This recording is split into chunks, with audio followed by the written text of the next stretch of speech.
Fala pessoal, tudo bem? No vídeo de hoje eu quero te mostrar como montar uma reserva de emergência na prática. Em 5 passos eu vou te contar o que exatamente você precisa fazer, independente da situação que você esteja, mas uma forma muito prática de você montar a sua reserva de emergência. Não esquece de curtir esse vídeo, de se inscrever no nosso canal e compartilhar esse vídeo com um amigo. Bom, pessoal, o primeiro passo seria fazer uma espécie de um check-up financeiro. O que exatamente seria esse check-up financeiro? Seria você parar hoje onde você está e você pega um papel, uma caneta ou de repente uma planilha de computador, se você gosta de computador e prefere planilhas, e escrever exatamente todos os seus custos mensais. Quando eu digo seus, eu digo seu e da sua família. Então você vai colocar lá, por exemplo, o seu aluguel, se você paga aluguel, o seu valor médio de energia que você gasta, sua conta de água média que você gasta, internet, telefone, a alimentação, o transporte, você vai colocar outros gastos extras que você tem, de repente você está pagando um empréstimo, você tem plano de saúde, dentista, enfim. Você vai se lembrar e vai anotar exatamente tudo o que você tem, tudo que você gasta, que você lembra que você gasta. Se você, por exemplo, se lembrar dos últimos gastos do último mês, muito provavelmente esses gastos eles vão se repetir no mês atual. Então, seria uma forma de você iniciar exatamente para saber aonde você está, qual é o seu estado financeiro nesse momento. Eu chamo de check-up financeiro, que é justamente você saber exatamente o que você tem hoje, quais são as suas despesas, quais são os seus gastos. E também saber, claro, o quanto você ganha, que é até mais fácil de descobrir, mas basicamente você vai anotar o seu salário, vai anotar de repente alguma renda extra que você faz, alguma outra fonte de renda que você tem. Então, basicamente, você vai conflitar essas duas informações: o quanto você gasta ou tem gastado e o quanto você ganha, ou seja, quais são as suas despesas e quais são as suas receitas. Esse é o primeiro passo. Já o segundo passo seria você definir então qual é o seu custo de vida mensal. Bom, como assim definir o custo de vida mensal? Se você notar os gastos que você colocou, de repente vão existir algumas coisas ali que elas não vão se repetir. Um exemplo, no mês passado você foi padrinho ou você foi madrinha de um casamento e você precisou dar um presente um pouco mais caro. Você se comprometeu financeiramente com mais dinheiro, coisa que não vai acontecer nesse mês, no mês seguinte, só numa outra oportunidade que você for um padrinho ou madrinha de casamento. Então são gastos que eles não entram no seu orçamento, são gastos esporádicos. Na verdade, aqui a ideia é você saber exatamente o quanto você precisa para viver. O que seria de essencial para você? Por exemplo, você não pode deixar de pagar uma conta de energia, você não pode deixar de pagar uma conta de água, você não pode deixar de pagar, de repente, uma internet que te faz falta, um telefone, você não pode deixar de comer, né? Na verdade, você precisa ter a sua alimentação, você não pode deixar de pagar o aluguel, mas de repente você pode deixar de assinar um serviço de streaming, por exemplo. Você pode deixar de assinar uma Netflix, você pode deixar de ir numa academia.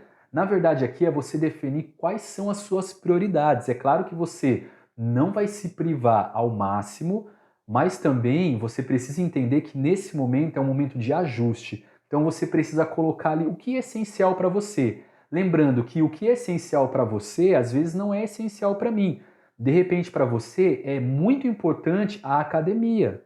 Já para mim não é tão importante a academia. Ou de repente, para mim, é muito importante o serviço de streaming, a Netflix. Para você, já não é tão importante, entendeu? Então, a ideia aqui é você definir as suas prioridades, tanto as suas quanto de toda a sua família. E aí, então, você anota qual seria o seu custo de vida ideal, seu e da sua família, para você se manter nos próximos meses, nos próximos anos. Então, esse seria o segundo passo. Já o terceiro passo seria você fazer um equilíbrio da sua vida financeira. Vou citar um exemplo aqui. No exemplo, eu ganho R$ 3.000, ou eu e a minha família, nós ganhamos R$ 3.000. E R$ 3.000 então é a nossa receita. e eu fiz fiz todo o check-up financeiro e eu verifiquei que os meus custos atuais, eles são em torno de R$ 2.950. Então vamos supor que nesse caso eu estou imaginando que o meu custo de vida mensal ele vai ser algo em torno de R$ 2.800. Por quê? Dentro desses 2.950, eu identifiquei que eu tenho um empréstimo que eu pago de R$ 150, que daqui a alguns meses ele vai terminar. Então é um dinheiro que eu não quero ficar pagando, eu não quero mais pegar dinheiro emprestado, mas eu defini que o meu custo de vida mensal ideal para minha família é de R$ 2.800. Então esse é o meu custo de vida. No caso de equilibrar a minha vida financeira, seria justamente eu entender então que eu preciso chegar nesse custo de vida. Se hoje, por exemplo, meu custo de vida ideal é 2.800, só que nesse momento ele é de 2.950, o que eu posso fazer para eu equalizar, para eu equilibrar e chegar em 2.800 reais? Nesse caso eu tenho duas alternativas. Ou eu aumento as minhas receitas, eu faço aqui uma renda extra, ou eu diminuo ainda mais as minhas despesas. Por exemplo, eu corto alguma coisa momentânea, só por alguns meses, até eu quitar, por exemplo, esse empréstimo que eu citei, e aí depois eu volto a ter aquele consumo. Então a ideia aqui então é equilibrar a minha vida financeira, ganhando mais, fazendo uma renda extra, ou de repente, não sei, fazendo outro trabalho, conseguindo uma promoção, não sei, ou diminuindo as minhas despesas. Cheguei então no meu equilíbrio. O quarto passo vai ser então iniciar a minha reserva de emergência. Ou seja, após esses três primeiros passos que eu fiz o meu check-up financeiro, fiz a definição do meu custo de vida e equilibrei as minhas finanças, ou seja, paguei as minhas despesas, paguei as minhas dívidas, porque isso é muito importante, você precisa quitar primeiro as suas dívidas, alguns compromissos que você tem, que são mais urgentes, para aí, nesse momento, quando você tiver esse equilíbrio, sim, você começar a montar a sua reserva de emergência. Nesse momento, então, de montar a sua reserva de emergência, você vai precisar de uma meta.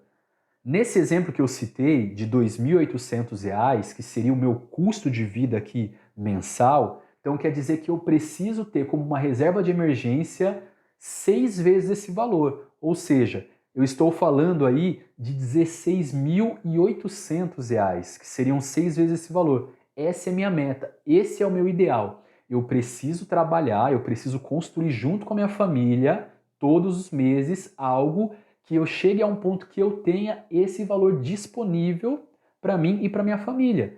E a reserva de emergência, ela já se mostrou muito importante em diversos momentos nesse ano de 2020, então, que está sendo um ano muito complicado devido a essa crise, muitas pessoas desempregadas, muitas pessoas com renda diminuída, empresários fechando empresas, comércio.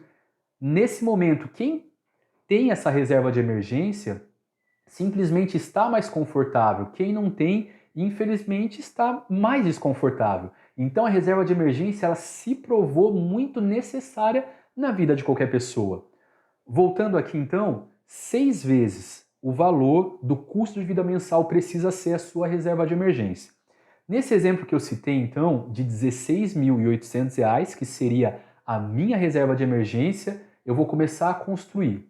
Ok, já quitei as minhas dívidas, já equilibrei a minha vida financeira, só que como eu posso construir então essa reserva de emergência? Bom, vou guardar dinheiro na poupança? Não é o mais indicado. Por quê? Se você guardar dinheiro na poupança, você de certa forma você está guardando, mas o seu retorno financeiro ele vai ser muito baixo.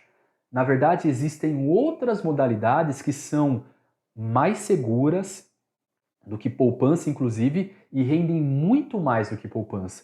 Você poderia, por exemplo, iniciar sua reserva de emergência investindo no Tesouro Direto, né? Para ser mais exato, no Tesouro Selic, que é uma modalidade onde você investe o seu dinheiro, você aplica lá todos os meses, você tem a segurança maior ainda do que a poupança, porque no caso da poupança, você está emprestando dinheiro para um banco, para uma instituição bancária. No caso do Tesouro Selic, você está emprestando dinheiro para o governo, para o Brasil. Então é muito mais fácil um banco quebrar do que o Brasil quebrar. Então o investimento mais seguro hoje continua sendo o Tesouro Selic. No caso do Tesouro Selic, você tem um rendimento superior ao da poupança, você tem uma segurança ainda maior do que a poupança e você tem também uma liquidez, ou seja, você consegue ter acesso a esse dinheiro rapidamente, que é o mais importante aqui para uma reserva de emergência. No caso do Tesouro Selic, seria D+1, ou seja, você faz a solicitação hoje e um dia útil você já tem esse dinheiro disponível que você solicitou, caso você precise. Bom, voltando aqui para a prática, você vai iniciar então a construção da sua reserva de emergência. Nesse exemplo que eu citei, que as minhas receitas eram de R$ 3.000 e a minha despesa, o meu custo de vida ficou em 2.800. Eu posso pegar então esses R$ 200 e a cada mês eu aplicar esses R$ 200 no Tesouro Direto. Se eu fizer isso imaginando que o Tesouro Direto ele tem aí no decorrer dos próximos anos aproximadamente um retorno de 4% ao ano, isso quer dizer que eu vou levar cerca de 72 meses, ou seja, praticamente 6 anos para eu construir ali R$ 16.461 aproximadamente. Ou seja, bem próximo da minha meta, né? Então, basicamente, eu vou levar um pouco mais de 6 anos praticamente para construir a minha reserva de emergência. A princípio, é bastante tempo? Sim, eu concordo, é bastante tempo. Só que, se você iniciasse há 6 anos atrás, você concorda comigo que hoje você teria a sua reserva de emergência? Então faz sentido começar o mais rápido possível. Só que se você quiser, por exemplo, acelerar esse processo, o que você pode fazer? Você pode simplesmente ir para o quinto passo. E o quinto passo da construção da reserva de emergência seria você fazer uma renda extra, ou seja, você aumentar a sua receita. Se no meu exemplo, que ganho R$ 3.000 e eu tenho uma despesa de 2.800 e eu só posso investir dentro do mês R$ 200, que é o que eu tenho ali para investir, que não compromete os meus outros custos mensais, nesse caso eu posso aumentar a minha receita. Como? Fazendo uma renda extra, vendendo alguma coisa, seja um produto físico, seja um produto digital na internet, ou seja, preciso fazer uma renda extra. Ou, no caso, procurar um outro trabalho, ganhar mais aonde eu trabalho, enfim. Eu preciso aumentar a minha receita. Olha só que interessante. Se eu aumentar o meu investimento de 200 para R$ 400 dentro do mês, nesse caso eu vou conseguir a minha meta em 38 meses, ou seja, um pouco mais de 3 anos. Eu estou diminuindo praticamente pela metade aquela minha meta de 6 anos, aumentando um pouco mais o meu investimento. Se eu aumentar, por exemplo, para R$ 600 o meu investimento, a minha meta vai ser alcançada em cerca de 26 meses, ou seja, praticamente 2 anos, um pouco mais de 2 anos. Então, quanto mais eu investir, quanto mais eu abrir mão, mais rápido eu vou conseguir chegar na minha meta. Você pode fazer isso simplesmente com a sua condição atual. De repente, você destina 10% do que você ganha da sua receita para construir a sua reserva de emergência.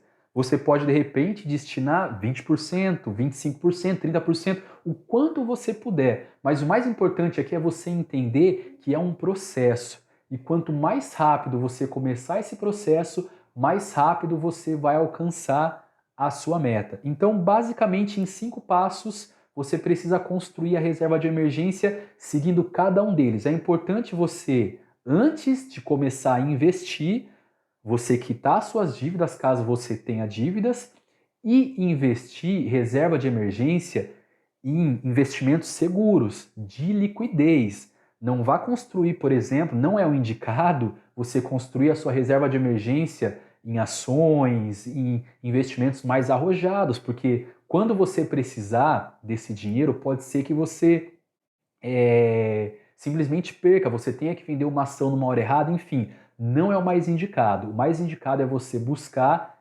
segurança. O Tesouro Selic foi uma opção que eu citei nesse exemplo, mas você pode também ter uma conta que é remunerada, como a Nubank, que vai te remunerar também 100% do CDI, é praticamente como se fosse o Tesouro Selic, mas lembrando que você está investindo aqui em um banco, você pode investir num fundo de renda fixa de liquidez diária, existem algumas opções dentro do mercado, mas a mais segura ainda seria o Tesouro Selic. Um abraço, pessoal, e até a próxima.